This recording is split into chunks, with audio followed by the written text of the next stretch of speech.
Hello and welcome to the New World Review, your source for everything anime and manga, and today we are here to finally catch up with Jujutsu Kaisen, exploring the Itadori Extermination arc, as well as the beginning of something that seems insanely promising with the Culling game, of which there are only like 3 chapters so far, but holy crap, there's a lot packed into them. Just as I would like to pack a lot into you, a lot of Jujutsu Kaisen that is. So use what hands you have to hit the subscribe button for the New World Review, thus resulting in consistent injections of Jujutsu Kaisen madness administered straight into your YouTube feed. I really love this series and I am 100% planning on continuing to make as many videos on it as you people are keen to watch. But let's begin with the Itadori Extermination. This short arc has a very simple premise which can be summed up entirely in one word, that word being consequences. The events of Shibuya have completely changed the course of this series and perhaps even the world. Organizations are in turmoil, people have lost their lives, and our characters are pretty profoundly scarred, some quite literally. Hello Maki, nice to see you. But I actually think one of my favorite aspects of this arc is right at the beginning. Akutami opens up with a shot of Japan at night and a literal void surrounding Shibuya. Very simple but very effective in conveying the seriousness of the situation. It's like the aftermath of a natural disaster, and the following pages packed with speech bubbles from disembodied voices is a great way of getting across the sheer chaos within this aftermath. And I like this because aftermath is not something explored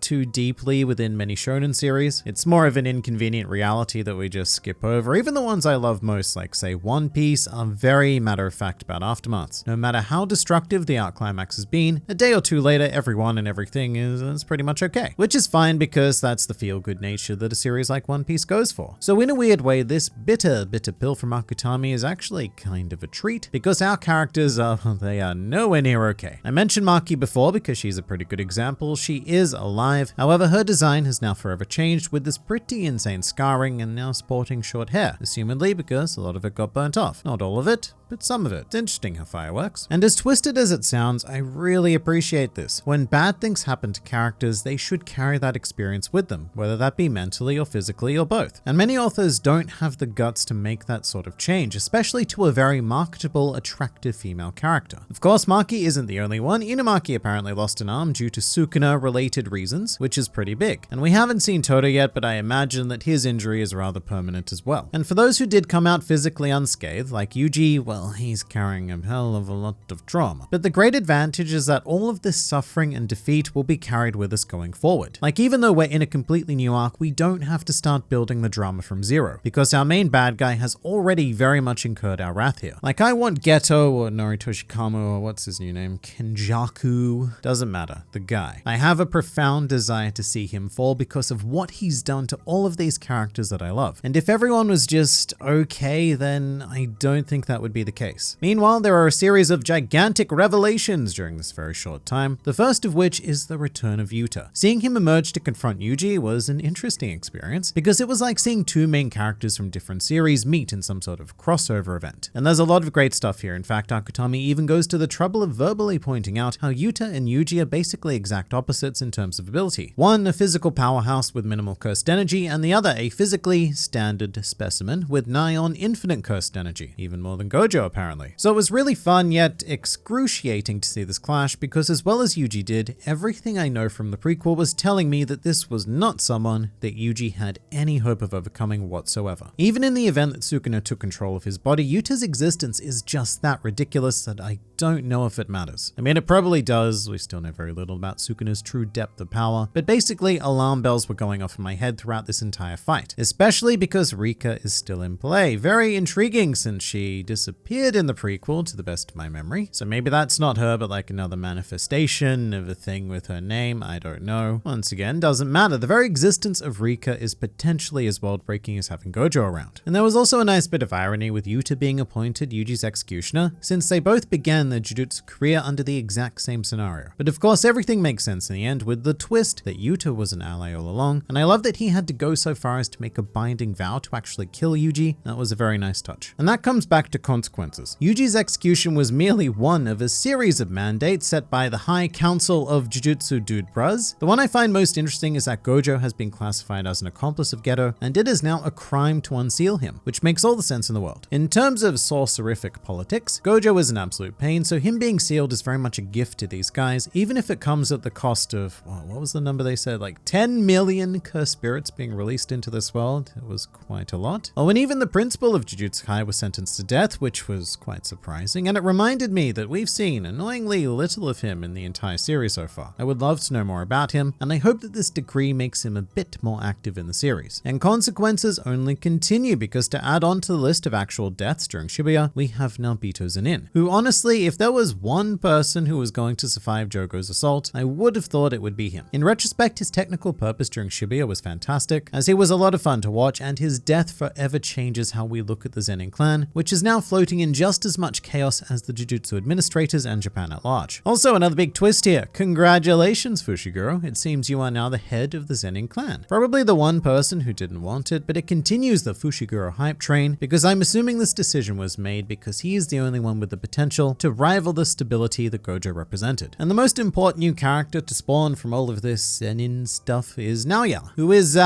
he's a prick, isn't he? And he's very well matched against Choso. Nice juxtaposition there. Akutami having him fight with a character who prioritizes care for family members above all else. I don't have any particularly strong feelings about Naoya. I mean, it was nice to see him get beaten up, and he added a fun third-party element to the whole extermination arc, but otherwise, right now, I just don't care. I'm sure he'll be fun in the future. Back to Choso though, this is where arguably the biggest of revelations of the arc comes from, because he inquires as to the hypothesis of Yuji's father having a scarred forehead, heavily implying that they are indeed legit brothers somehow. Which led to a crazy small flashback where in fact it was Yuji's mother who had the scars, I guess implying that Yuji himself was created by Norito Shikamo for reasons to be revealed at some stage. And I guess that begs the question, was Todo also created in this way? Hence all the brotherly bonds. Now before you comment down below with the thing I've seen a billion times now, I have read some comments at this point, and a lot of people are very quick to inform me that there is apparently no connection between Choso and the Todo incidents. Akutami has stated in an interview that they both see memories that never existed for different reasons, and it isn't foreshadowing for any kind of technique, or curse technique I should say. And to that I say, I don't know if I believe you, author. There is definitely a connection. There is no way that an author as painfully thought out as Akutami just accidentally uses the same left field device again with the exact same dialogue and everything. And when you think about it, the statement is very vague. All Akutami says is that it's not foreshadowing for a curse technique. That doesn't mean that there is no connection. It just means that the connection is something else. So we'll see about that, I suppose. Big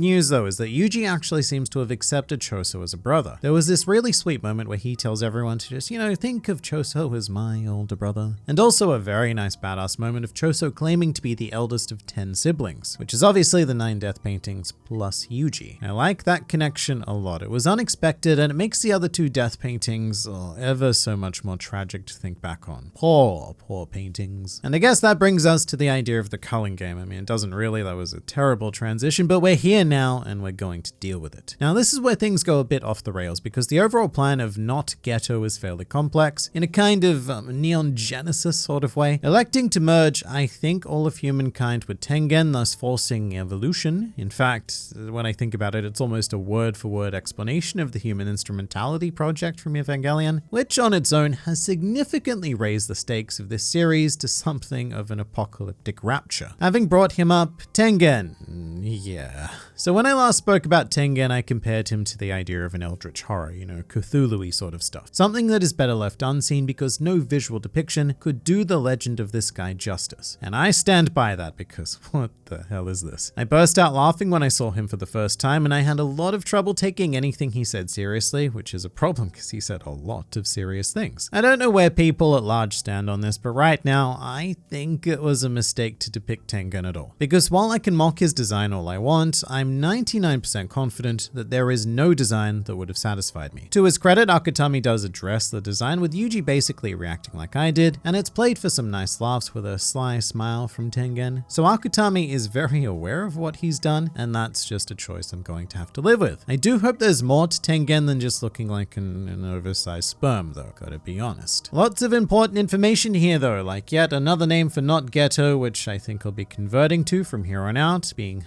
Kenjaku, which, sure, right now, it probably sounds a lot better in Japanese because you get the meaning behind it, but to me it's just like random name. What interests me far more are the rules set out for the Culling game. If you've been listening to me ramble about things for any amount of time, then you will know that I am a pretty big fan of death games, especially well-written ones with intriguing rules. And that's why I am so excited about the future of Jujutsu Kaisen, because these rules are wonderfully hype, especially the one where the contestants who have accrued a certain amount of points can make a new rule. That little thing is brilliant, because as much as I love them, one issue that can arise with death games is stagnation, because it's hard to write plot twists with such clear and unbreakable sets of rules. So the idea that the Culling game is going to evolve over time is great, because that will make it nigh on impossible to predict at any given stage. I'm also very excited to meet the other contestants. At the time of writing this, we've been briefly introduced to two new characters, one being Hanakurusu, the 1,000-year-old angel sorcerer, and the one who actually interests me a lot more being the crappy comedian, Fumihiko Takaba. Mainly because he is just so out of place. This juxtaposition is wild. In one chapter, we see this revered 1,000-year-old sorcerer, and in the very next, we are introduced to this loser comedian, and they're playing the same game, which obviously sets my mind alight, thinking about what this guy could possibly be capable of. And not just that, but the potential of future contestants. If I had to bet right now, I'd say the Culling game is set up to be quite an extended arc, Shibuya length, perhaps even longer. So I'm very keen to see how many of these third-party figures that we're introduced to, each with their own unique motivations and skill sets. Or perhaps motivations and no skill sets, like Mr. Comedian. But really, I don't see how this could be a shorter arc with all of the factors surrounding the game, be it the time length rules, a couple of which seem to emphasize the number 19 a lot. Don't know if that has any deeper meaning that I just completely miss in English. There's also the complication of additional rules, the fact that this really probably does require a staggering amount of characters to satisfyingly play out. I mean, it's not much of a world-changing Culling game if only a handful of contenders show up. Given that sorcerers are worth like 5 points each, man, you need to kill like 20 sorcerers to do the rule-changing thing, so we're gonna have a lot of people. And that's just sorcerers, like the non-sorcerers were worth 1 point. And then there's the other complication of Kenjaku not actually being the game master, and that is one of my favorite pieces of information. That makes this whole game idea so much more fascinating than bad guy does bad things with bad